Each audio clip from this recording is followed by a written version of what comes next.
Salam Patriot di Suara Patriot bersama Chandra Tua. Saudaraku sebangsa dan setanah air.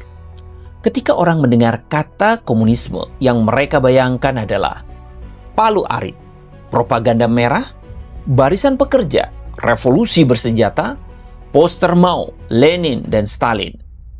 Itu komunisme abad ke-20.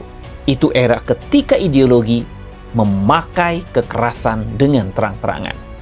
Tapi kita hidup di abad 21 dan musuh kita, komunisme, jauh lebih licik.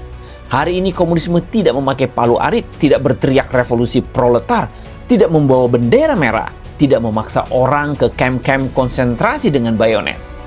Hari ini, komunisme memakai TikTok, kecerdasan buatan, budaya pop, meme, kampus progresif, kapitalisme yang dimanfaatkan, dan diplomasi gaya PKC. Inilah komunisme tanpa atribut.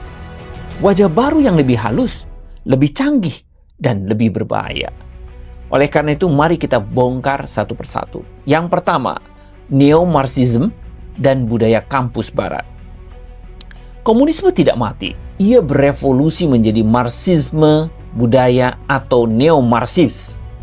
Serangannya halus. Kritik kelas berubah menjadi kritik identitas.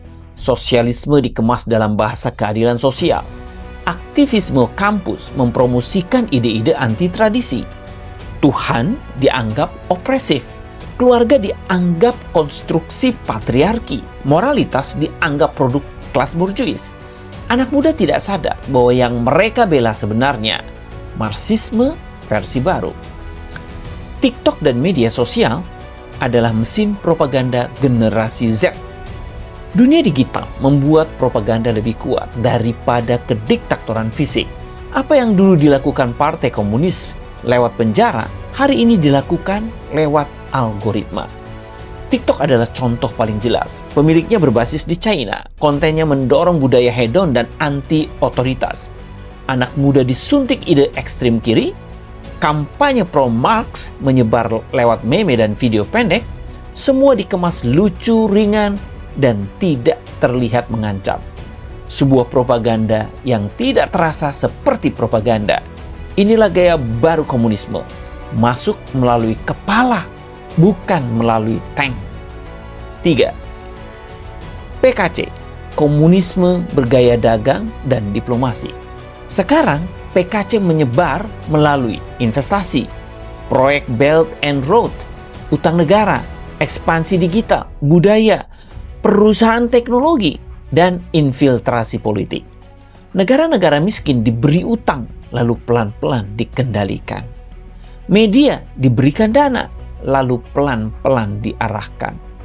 Politisi dirangkul, lalu pelan-pelan dibisukan.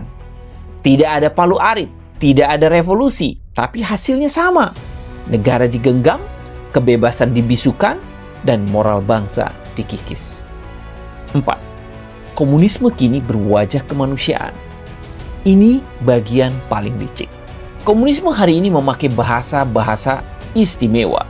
Kemanusiaan global, kesetaraan total, anti-diskriminasi, hak kelas tertindas, keadilan sosial. Orang-orang yang tidak mengerti sejarah akan mengira ini gerakan mulia.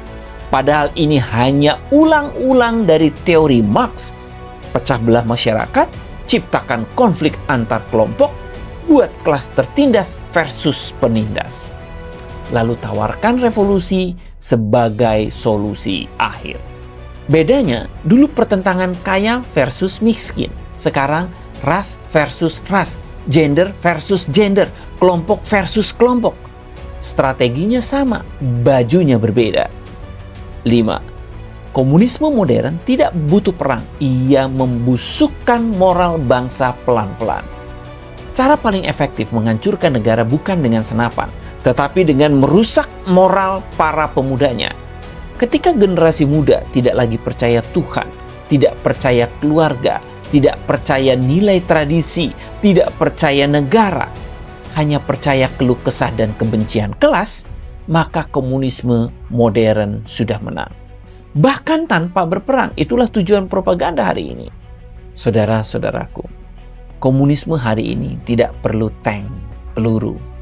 tidak perlu mengibarkan bendera merah, tidak perlu mendirikan patung Lenin. Komunisme modern masuk lewat kultur, lewat teknologi, lewat ekonomi, lewat meme, lewat depresi kolektif generasi muda, lewat hilangnya Tuhan dari hati manusia. Dan ketika manusia kehilangan kompas moral, ideologi apapun yang terlihat baik dari luar bisa masuk dengan mudah. Inilah wajah baru komunisme, wajah yang tersenyum ramah, pop culture, viral, namun di baliknya menyimpan lapisan gelap yang sama. Alergi terhadap moral, alergi terhadap Tuhan, dan alergi terhadap kebebasan. Di episode berikutnya akan membawa kita ke bab terpenting. Episode ke-6, Tan Malaka, Soekarno, dan utopia yang hampir menelan bangsa Indonesia. Bab yang membuktikan bahwa Indonesia nyaris kehilangan dirinya. Mari kita tolak komunisme, karena komunisme adalah jalan buntu. Suara Patriot untuk Indonesia berdaulat.